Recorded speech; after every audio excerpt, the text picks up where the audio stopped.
Portillon de WC. Donc, ici il est fermé. Bouton poussoir en haut également.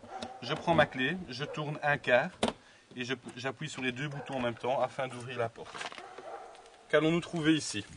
Ah.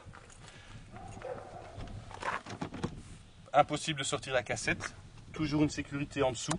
La petite sécurité jaune. Je tire sur la patte et je sors ma cassette. Ceci est la cassette du WC. Donc, le fonctionnement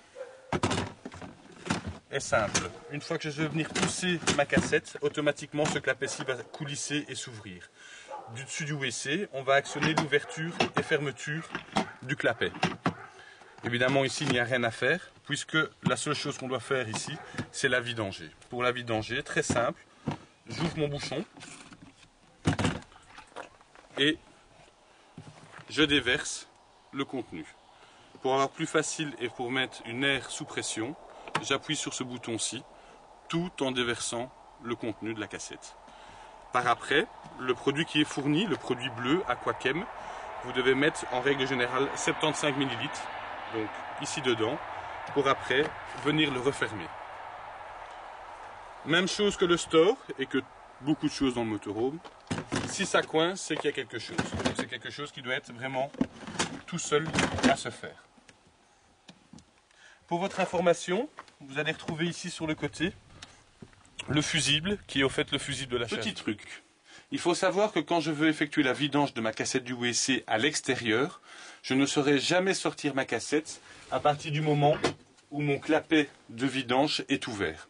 Donc il faudra toujours venir le fermer de l'intérieur, c'est-à-dire comme ceci, pour retirer la cassette. Comment sait-on que la cassette est pleine? C'est très simple.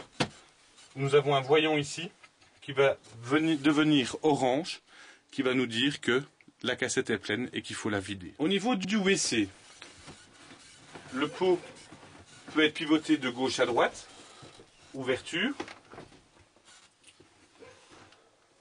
petite toilette, ouverture, fermeture du clapet afin de vidanger se trouve ici latéralement, ouvert, fermé. La chasse d'eau se situe ici. Il est bien évident, encore une fois, que la pompe à eau doit être enclenchée au niveau du tableau de commande McLouis afin de donner le fonctionnement. Pour vidanger, j'ouvre mon clapet et je referme après utilisation pour les odeurs.